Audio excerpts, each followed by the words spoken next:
Well, Australia are set to get their Under-20 World Cup campaign underway next week. It's a very, very exciting time for this team that won the Asian Cup earlier this year, the Under-20 Asian Cup winners. How far can we go at this Under-20 World Cup? There's a sense of optimism, I think, around this Aussie side heading into this tournament. We'll be diving into the matches coming up in the group stage for Australia, as well as the squads, and maybe discuss what we could see in regards to a starting lineup for Australia, because it's not easy. This squad's really competitive. There's great squad depth there. So much competition for places in this team, and we'd love to hear from you guys as well. What are your thoughts on the Young Socceroos heading into this tournament? How far do you reckon we can go? Can we see a serious push into the knockout rounds? And which players are you expecting to really perform at this tournament for Australia? First of all, having a look at the schedule here for the Young Socceroos. First of all, against Italy, then Argentina in game 2, and then finally Cuba in game 3 in the group stage. And you can see the match times here kicking off early morning for that first game, 9 a.m., 10 a.m. Australian Eastern Standard Time as well. So some reasonably comfortable times there for us viewers in Australia. Of course, this tournament being played over in Chile. So just first of all, looking at these matchups, tricky games. I mean, you're coming up against Italy, you're coming up against Argentina. We should note that, of course, this tournament, they're being hosted in Chile.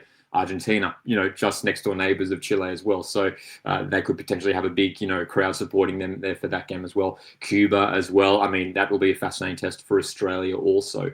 But looking at the way we navigated the Asian Cup against some difficult opposition, we're coming up against some of the top nations in Asia who we have maybe struggled against in past years at these sort of age groups.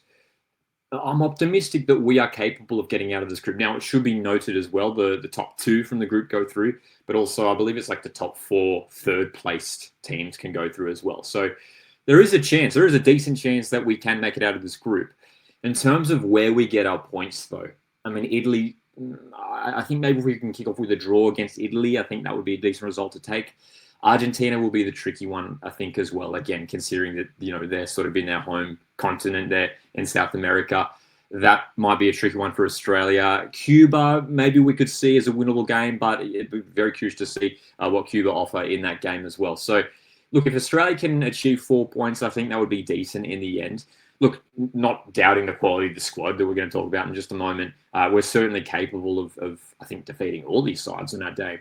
And that's the thing, when it comes to these age groups, under 20 stage, it's generally pretty even. We can see some big upset results. So, I mean, if we can even start off with a win against Italy, that is already a huge, huge start here. So that first game against Italy really is a key one. I think if we lose that, it starts to get a little bit worrying.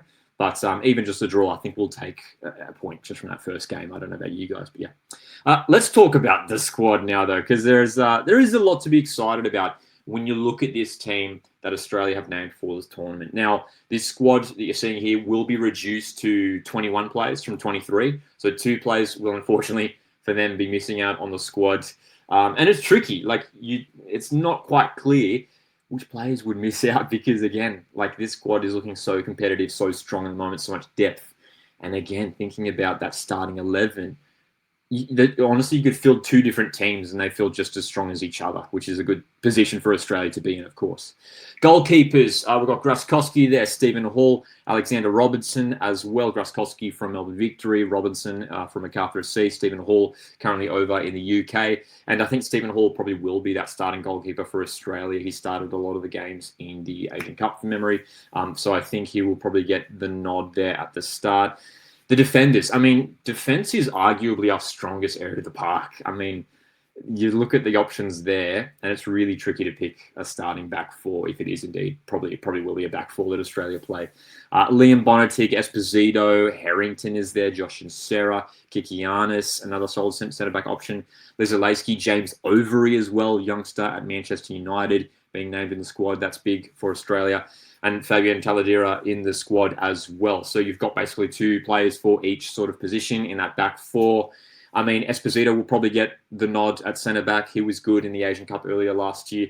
I'm a big fan of Lucas Harrington. He brings, fantastic presence with his height and his strength. But you've got great options there. Kikianis, Bonatic could come in as well. And then at left back, it's probably between Lizalewski and Taladera as well. Heading into midfield, I think we're all expecting Ocon Engsler to be that holding midfielder, that 6 for Australia. Again, one of the most impressive players in that Asian Cup earlier this year. Now a Sydney FC player. We're all expecting a big campaign for him at club level for the Sky Blues in the A-League men's competition.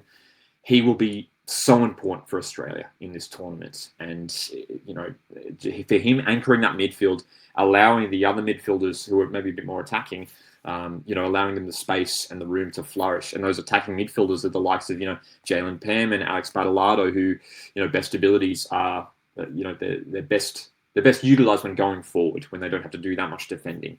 Same could be said with Thiago Quintal as well, Reece Hewley, Johnny Yull, hardworking midfield players there as well. So plenty of depth in those midfield positions. I would start Ocon Engsler. Alongside him, I mean, you're probably looking at Jalen Panman, who had a great breakout season last campaign in the A-League for Perth Glory, now on the books at QPR over in the UK. I really rate Jalen Panman. He's a real star for the future, potentially a future Socceroo in the making. So I would like to see him maybe paired alongside Ocon Engsler in the centre of the park. And then in terms of like the wide positions and forwards, we've got a lot of players there who are quite versatile, can play either through the middle up top or even out wide. In terms of that forward position, it'll be interesting to see whether we do play with sort of 2 recognised strikers or maybe just go for the 1 and play an extra man in midfield. You look at those strikers there, I mean, Caputo, Jovanovic, Toure, probably the 3 out-and-out strikers. I probably would start Max Caputo. He's got a lot of experience, you know, starting regularly for Melbourne City in the A-League, won the A-League championship with Melbourne City last season. I would probably start him, but you've got 2 fantastic options there as well to compete alongside him in Luka Jovanovic from Adelaide United and Moussa Toure, who's on the books at Randers over in Denmark as well. Daniel Benny from QPR is in there as well, can play in the wide positions, can even play at right back as well, so that versatility is huge as well. Amanatides, we know he's a fast, pacey, tricky player, so he'll probably be utilised in the wide positions as well. So, I mean, it's interesting to see that there's not too many like out-and-out wingers in this squad, a few of them here and there, but we may well see someone like even Badalado or Quintal utilised out in the wide role here for Australia, sort of playing as almost like sort of narrow number 10s, if you like, in those wide positions. So very fascinating in regards to what we could see from Australia in a starting lineup. As you guys can see from this squad, it's not easy. I would love to hear from you guys which players you think have to be a lock for the starting 11. Obviously, this is tournament football. We have to be playing our strongest squad each and every game to make sure we get maximum points in every game that we are in. But I'm excited about this team. To round off, in terms of expectation of where we could see this team go, how far we can make it in this tournament, I'm optimistic that we can make it out of the group stage. I think, considering that we could even be one of those third-place teams, look, hopefully we are in the top 2, I think we should be progressing through from the group stage. And then from there, it really is open. Considering the way we navigated the knockout phase in the Asian Cup, I'm optimistic that we can make it to at least the quarterfinals. I think if we can get to that final 8 teams, at an Under-20 World Cup, that would be a great achievement for Australia, the quarterfinals. But I tell you what, I genuinely have the belief that on our day, we can beat any team with the skill and the quality of the players we have here. So many of them, you know, playing regular A-League footballs. A bunch of them, you know, signed to decent clubs overseas as well. This is a strong squad. It's a quality squad, and it's capable of getting some impressive results at this tournament here. So I'm expecting a strong push from the Young Socceroos at the Under-20 World Cup. Let's aim for the quarterfinals at least. What do you guys make of this team? How far can Australia go? Let us know. We'll be doing plenty of content over the next week or so covering this tournament, so make sure you're subscribed here to Oswatch Football. Appreciate you guys tuning in. Hit the like button on the way out. My name's Lockie. See you in the next one.